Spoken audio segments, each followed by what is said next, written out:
Bonjour tout le monde, Diane Ouellette, responsable communication de la Ligue de hockey d'excellence du Québec, volet masculin. Je suis présentement en compagnie d'une personne qui est très polyvalente. Et quand on parle de polyvalence, là, c'est de la vraie polyvalence. Parce que dans le monde du hockey, quand on va penser programme, quand on va penser outils, quand on va penser enseignement, quand on va penser évaluation, analyse, il y a un nom qui circule, qui arrive presque unanimement, je vous dirais, et très rapidement, c'est le nom de M. Jean-François Mouton. Bonjour, M. Mouton. Oui, bonjour, merci de vos bons mots, c'est gentil. Mais c'est un fait, c'est une réalité. Et j'aimerais savoir, M. Mouton, depuis quand vous êtes là? Depuis quand vous faites ça? Oui, si je veux être honnête, je vais dire 39 ans, puis si je suis honnête, je vais dire 40. C'est ma 41e année maintenant que j'accompagne, que je forme, que je présente des conférences, que je baigne dans le milieu du hockey québécois et dans d'autres pays, dans d'autres provinces pour maximiser finalement le bien-être puis le développement des jeunes. Donc, on peut dire 40 ans. Mais comment c'est arrivé, ça, dans votre monde, M. Mouton? Comment ça a Ben, démarré, ça? je sortais de mon baccalauréat en éducation physique. Donc, déjà, j'avais le goût d'enseigner en étant en éducation physique. Et puis, ben, comme tout le monde, je coachais un midget 2A. Et puis, à l'époque, on pouvait suivre des cours qui s'appelaient à l'époque avancés. Et je me suis présenté à un cours avancé avec les gens d'Hockey Québec qui étaient sur place. J'ai bien aimé l'atmosphère, j'ai bien aimé le dynamisme des gens de Hockey Québec. Et puis là, je me suis dit, ben pourquoi pas, je ne me joindrai pas à eux. Puis j'ai cogné à des portes, j'ai fait des téléphones, puis j'ai fait mes preuves en commençant. Et puis j'avais le goût d'aider, j'avais le goût de faire une différence. Et puis ça a été le déclencheur. Prof d'éducation physique, le goût d'enseigner, puis la passion du hockey, évidemment, puis une belle ouverture des gens de Hockey Québec à l'époque, là, Rémi Beauchemin, Guy Blondeau, tous ces gens-là qui m'ont ouvert la première porte, finalement. Le hockey, c'est un sport formidable, c'est le plus beau sport au monde. Puis d'accompagner des gens là-dedans, puis de vivre, finalement, je reste connecté aussi par la bande, si je peux m'exprimer ainsi. Donc, c'est un peu le concept de rendre l'utile à l'agréable. Puis oui, ça m'énergise.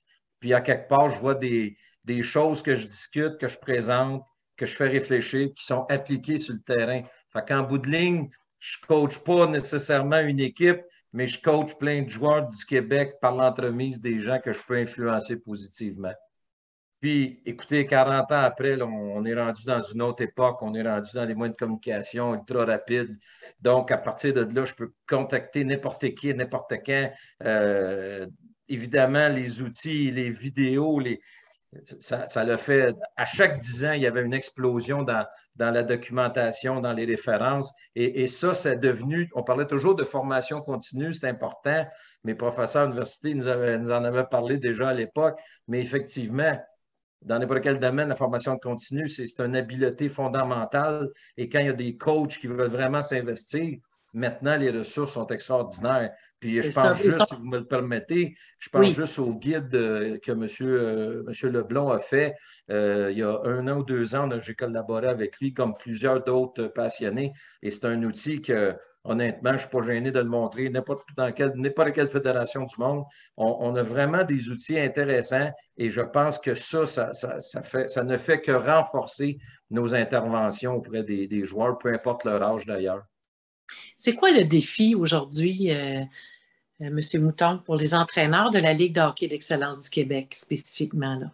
Ben, le premier défi, c'est de continuer, une fois qu'ils ont suivi leur formation, une fois qu'ils ont déjà leur expertise, parce qu'il y avait déjà de l'expérience avant de suivre la formation, le défi, c'est vraiment d'installer un processus. C'est un mot qui est à la mode, processus, mais c'est plus qu'un mot à la mode quand il est utilisé de façon concrète au jour le jour. C'est quelles sont les étapes, quelles sont les interventions, qu'est-ce qui y est à faire, qu'est-ce qui est à éviter. Cette planification-là, c'est le premier défi. C'est d'installer les bonnes choses au bon moment. Et bien sûr, l'autre défi, c'est de continuer d'intervenir. Moi j'ai apporté il y a quelques années, puis Hockey Québec a été ouvert à ça, j'ai apporté le concept du CASO. Le CASO, c'est quelque chose que je faisais dans mon gymnase. Puis ceux qui vont, ceux qui m'entendent là, ils vont se rappeler de ça parce que le CASO, j'en parle à chaque fois que je rencontre du monde. C'est le C, c'est pour le climat, le A, c'est pour l'apprentissage, le S, c'est pour la sécurité, puis le O, c'est pour l'organisation.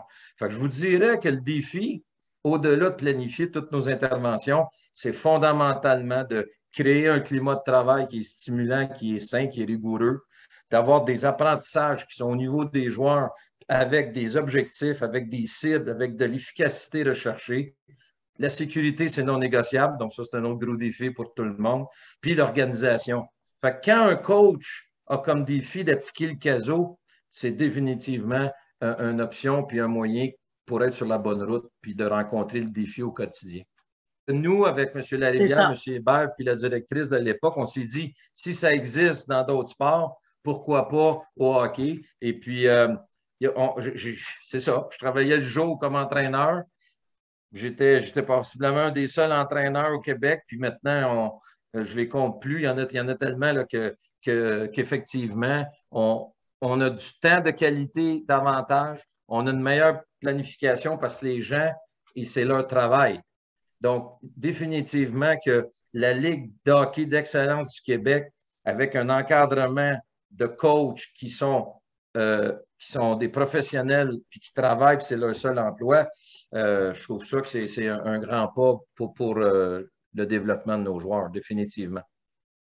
Et vous, comme formateur, quand on voit ça, cette permanence-là au niveau des entraîneurs, ça doit être un bon défi aussi, là. Quand vous êtes auprès d'eux, de revenir. Et moi, c'est comme un magasin de bonbons. Parce que avec les gens d'Hockey Québec, on m'invite à travailler sur des outils de suivi, sur des outils de planification et bien sûr l'outil d'accompagnement qu'on appelle supervision, mais souvent le mot supervision, il était pris comme quelque chose que M. Mouton, il s'en vient nous surveiller, il s'en vient voir. Mais non, c'est des outils d'accompagnement. Puis moi, d'aller, puis là, justement, j'ai mon agenda à côté de moi, puis je suis en train de planifier mes rencontres, parce qu'un de mes mandats, c'est d'aller sur le terrain dans nos 4 franchises ici au Richelieu, particulièrement. Je suis content qu'on m'ait donné cette confiance-là. Et le matin ou l'après-midi, parce que c'est des gens des sports-études, je vais me présenter sur les sites d'entraînement et je vais observer. Il y a le avant, il y a le pendant, il y a le après. Donc, moi, je capote parce que je vois des choses stimulantes, je vois des choses intéressantes, je vois des choses peut-être qu'on pourrait faire différemment. Mais moi, mon but, c'est de faire réfléchir les coachs. Et je ne sais pas, je suis peut-être tombé dans la marmite quand j'étais petit là-dedans pour faire réfléchir les gens, mais ils font leur travail, puis moi, je suis là pour les aider à réfléchir, je pose des questions ouvertes. Comment tu as vu ça? Je ne suis pas là pour les challenger, je ne suis pas là pour leur dire quoi faire, mais quand je quitte, puis je le vois dans leurs yeux, puis je le vois dans leur attitude, la majorité des entraîneurs, ils sont bien contents de voir quelqu'un de l'extérieur un peu venir faire un tour, jaser avec eux, parler de critères spécifiques, parler de climat, parler d'apprentissage, parler de problématiques, comment vous voyez ça? Je suis un peu comme un conseiller par la force des choses, puis souvent, je deviens un mentor parce que ces gens-là, ils m'appellent de temps en temps, ils m'envoient un courriel, puis ils ont besoin d'un petit conseil. C'est eux qui coachent, c'est leur équipe, mais moi, je suis là pour les guider, je suis là pour les faire réfléchir, puis ça, c'est quelque chose que...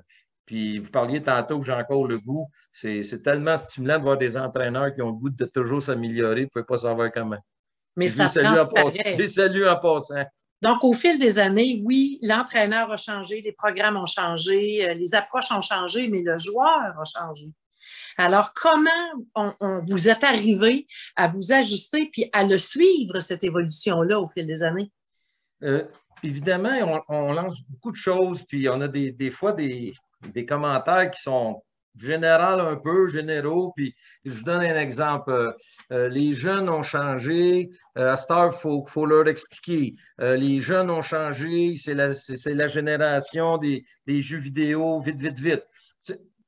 C'est sûr qu'au niveau de leur apprentissage, il y a des choses qui ont changé. Donc, par le fait même, eux, ils sont impliqués différemment. Mais la première chose que je vous dirais, c'est que ça fasse 40 ans ou qu'on parle d'aujourd'hui, un être humain, c'est un être humain. Fait que le jeune aujourd'hui, je dirais, il n'est pas plus différent que le jeune il y a 40 ans quand on l'aborde de façon honnête, quand on le respecte, quand on lui donne des cadres, quand on lui donne des limites, quand finalement on est rigoureux, un jeune va évoluer là-dedans, peu importe sa génération. Des relations interpersonnelles, il y en avait des bonnes il y a 40 ans, puis il y en a des bonnes aujourd'hui. Il y en a des moins bonnes, puis il y en a des moins bonnes encore aujourd'hui. Cependant, je vous dirais qu'avec ce qui se passe à l'école depuis une dizaine d'années, avec le développement de compétences dans les différentes matières, où les jeunes sont davantage invités à participer à leur apprentissage, ça, c'est un changement majeur. C'est Mario Lemieux qui disait ça à un moment donné dans un article. Et il dit, moi, je n'avancerai jamais quand un entraîneur va crier après moi et me dire tout le temps quoi faire, quoi faire, quoi faire.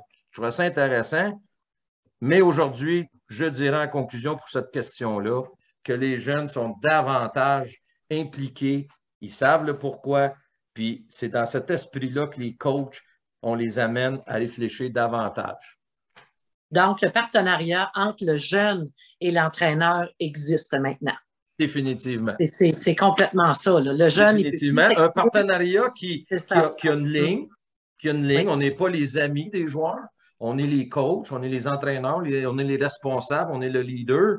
Mais définitivement, le mot partenariat, vous l'avez bien identifié, c'est dans cet esprit-là. Je vous parle de la Ligue d'excellence du Québec, mais quand vous écoutez les coachs professionnels, basket, football, hockey, n'importe quoi, c'est dans cet esprit-là aussi, définitivement.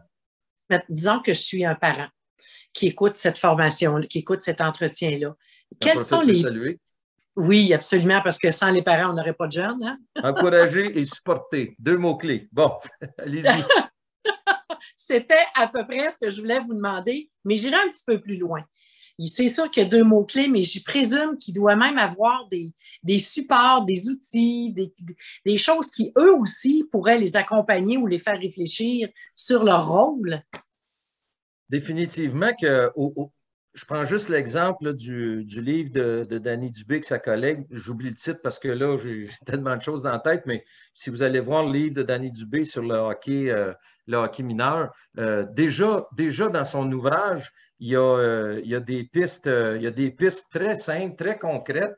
Puis Danny, il s'est promené là-dedans avec sa collègue. Et déjà là, la littérature offre des... Mais comme parent, il faut avoir le goût d'y aller, là. Mais il y en a de la littérature là-dessus, juste par rapport à le rôle du parent dans le sport. Vous cliquez ça, puis il y a plein de choses qui apparaissent. Parce qu'on va se le dire, à un moment donné, on veut tellement le bien de notre enfant qu'on ne sait plus trop ce que c'est le bien de notre enfant. Est-ce que c'est absolument quand il y a des résultats, victoire, défaite, on a de la peine pour tout le monde? C'est quoi le processus? Qu'est-ce que ça veut dire la différence entre performance puis résultat? La discipline là-dedans? C'est un bon cocktail qu'à un moment donné, si on ne fait pas attention, on mélange les choses. Puis il y a des outils qui existent. C'est les premiers qui me viennent à l'esprit, mais définitivement qu'un parent qui est à l'affût du meilleur environnement possible pour son enfant, du côté familial, il y a des ressources. Le sport appartient aux jeunes. Le sport appartient aux jeunes. Puis nous, les entraîneurs, on est là pour les accompagner là-dedans, avec un cadre, avec de la rigueur, une discipline. Tu sais, le hockey, c'est une école de vie, c'est vrai, parce qu'à quelque part, on contribue au développement. Mais le sport appartient aux jeunes. Puis à un moment donné ou à un autre, il rencontre des entraîneurs sur son chemin de la vie, lui-là. Puis les entraîneurs, ils sont là 1 an, ils sont là 2 ans avec ces jeunes-là, dépendant des niveaux. Mais je peux vous dire qu'on a une influence incroyable. Puis ça fait 40 ans que je le vois, fait que je peux vous le dire, on a de l'influence. Mais gardons en perspective que le sport appartient aux jeunes, puis que nous, les coachs, les parents, les administrateurs, les arbitres, on est là pour les soutenir là-dedans. Puis c'est ce qui fait que je continue finalement, parce que quand je vois des jeunes qui se donnent, puis que je vois une game que c'est chaudement disputé ou que c'est pas chaudement disputé, puis ils sont en contrôle de leurs émotions pareil, je trouve que ça les fait grandir, puis c'est pour ça que dans le fond, on peut parler d'excellence. Si on revient à la Ligue de hockey d'excellence du Québec, puisque c'est de elle surtout qu'on parle aujourd'hui, vous, là, votre regard là, sur la Ligue, vous avez dit tantôt qu'on est privilégié parce qu'on a des entraîneurs à temps plein, parce qu'on offre le sport-études, tout ça, mais le fait qu'on a regroupé les 122 équipes sous un même chapeau, est-ce que vous considérez ou vous avez remarqué effectivement que c'était un virage qui a vraiment appuyé ça, le développement des entraîneurs et Oui, le hockey, le hockey élite, finalement. Oui, parce qu'en ayant une ligue qui est reconnue, puis c'est que le ministère nous reconnaît dans cet esprit-là, on peut organiser des sessions, on peut organiser des mécanismes, on peut organiser des actions qui sont orientées sur ces entraîneurs-là et sur ces équipes-là avec les 7 composantes de développement. Les 7 composantes de développement dans d'autres ligues, ils ne sont pas nécessairement, comment je pourrais vous dire ça, la pierre angulaire. Mais nous, dans la Ligue de hockey d'excellence du Québec, c'est le développement en fonction des 7 composantes. Puis quand les entraîneurs de notre ligue ont des formations, ont des suivis, ont des mandats, ils ont de l'ouvrage, là, c'est sûr qu'ils ont de l'ouvrage. Clément Jaudoin disait toujours, il n'y a pas d'excellence sans exigence. Puis dans notre nom, nous autres, je comprends bien, il y a le mot excellence, là. Ben, il y en a des exigences. Puis je comprends que les coachs, des fois, ce n'est pas trop facile. Il y a no pain, no gain. Il n'y a rien de facile. Mais de pouvoir regrouper puis de donner un mandat à une ligue avec des objectifs, avec des intentions, avec des suivis, avec des programmes. Écoutez, on parle d'une ligue qui se tient, là. Puis je vous dirais, puis je passerai en même temps un message, la dernière chose que je voudrais voir d'une équipe ou d'un coach de la Ligue d'excellence du Québec, c'est de voir des niaiseries sur la glace. Absolument. Capoter derrière un banc, capoter sur la glace, on ne devrait pas voir ça dans la Ligue d'excellence du Québec. On devrait avoir des joueurs acharnés, on devrait avoir des coachs qui sont engagés, on devrait avoir des joueurs disciplinés. C'est pas trop facile. Mais à quelque part, moi, je pense qu'on est la Ligue qui donne l'exemple et je souhaite fortement que ce soit cet esprit-là qui continue. Parce que oui, on a des bons entraînements, oui, on a un bon encadrement, oui, on touche les 7 composantes, mais oui, il faut continuer à être un modèle de comportement et d'attitude. Fait que je vous dirais qu'en ayant une ligue précise pour ça, on peut, comment dire, passer nos messages, puis aussi avoir un certain contrôle positif et constructif. Vous avez parlé des 7 composantes. Oui. Vous attirez mon attention. C'est un quiz, ça. Là. Si vous m'en sortez 5 sur 7, là, je vous envoie un petit cadeau.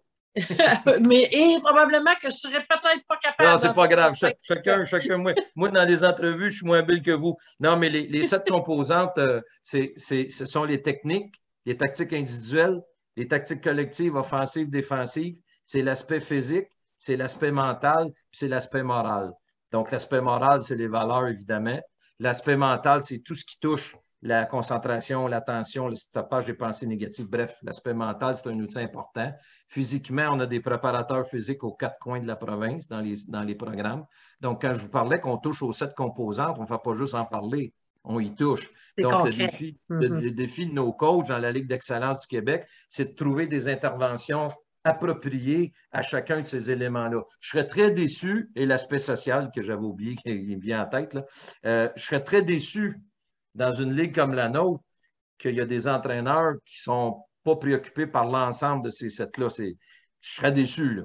Peut-être pas déçu, là, mais je serais entre vous et moi, j'ai vraiment la confiance que les organisations ou ceux et celles qui embauchent ces gens-là sont sûrement très attentifs à ce que ces entraîneurs-là puissent. S'ils ne répondent pas, c'est sûr qu'ils vont répondre dans un court terme. Ça, c'est sûr. À quelque part, c'est aux organisations de valider l'ensemble des interventions, mais quand je disais je serais déçu, je serais plus surpris. Effectivement, je serais plus surpris que nos coachs de la Ligue d'excellence ne touchent pas à un moment donné ou à un autre à ces 7 composantes-là. Donc, ça, ce sont des cibles qui sont établies dans une ligue comme la nôtre. Puis honnêtement, je ne suis pas sûr qu'ils s'identifient comme ça dans d'autres ligues. Je n'ai rien contre les autres ligues, là, ils sont importantes dans leur fonction. Mais nous, on a une planification qui va en fonction de ça. Puis à chaque fois que je rencontre des coachs, je ne suis pas gêné pas en tout de leur demander puis qu'est-ce que tu fais sur l'aspect social, puis qu'est-ce que tu fais sur l'aspect mental, puis qu'est-ce que tu fais sur l'aspect physique. Là, ça y va, puis ça y va. Puis règle générale, les réponses sont là, puis c'est correct. Fait que déjà, nos 7 composantes sont fondamentales dans notre ligue. Et c'est clair qu'on peut faire une différence. Je vous dirais que ce qui transparaît à la Ligue de hockey d'excellence du Québec, c'est cette passion-là. Cette passion-là qui est partagée à travers les différentes sphères qu'on occupe. Mais Je là, vous me pense que faites plaisir c'est... quand vous dites ça. Ouais. Puis, je suis... Ah oui, vraiment, là, j'espère que les gens vont bien accueillir ça. Votre message était très, très intéressant, puis j'aurais presque envie de se quitter là-dessus.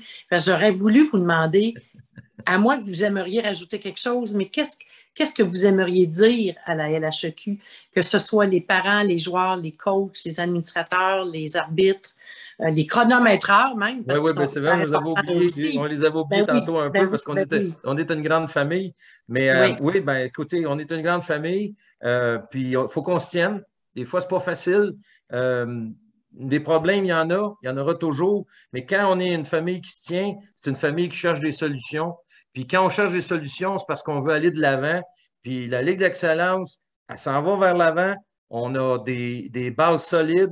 Il ne faut pas baisser la garde. Si je pourrais terminer peut-être là-dessus, il ne faut pas baisser la garde parce il n'y qu'on a a de rien quoi. d'acquis. Il Il n'y n'y a a rien rien d'acquis. d'acquis. Il n'y a rien d'acquis. On a quelque chose dans les mains de solide. Il faut le tenir, puis il faut y tenir. Je pourrais finir comme ça. Et j'ajouterais qu'on a quelque chose de beau dans les mains aussi, puisque ces jeunes-là, ce sont qui? Ce sont nos adultes de demain. Définitivement. Merci beaucoup, M. Mouton, d'avoir accepté cet entretien. Ça fut fort intéressant. Le plaisir était pour moi.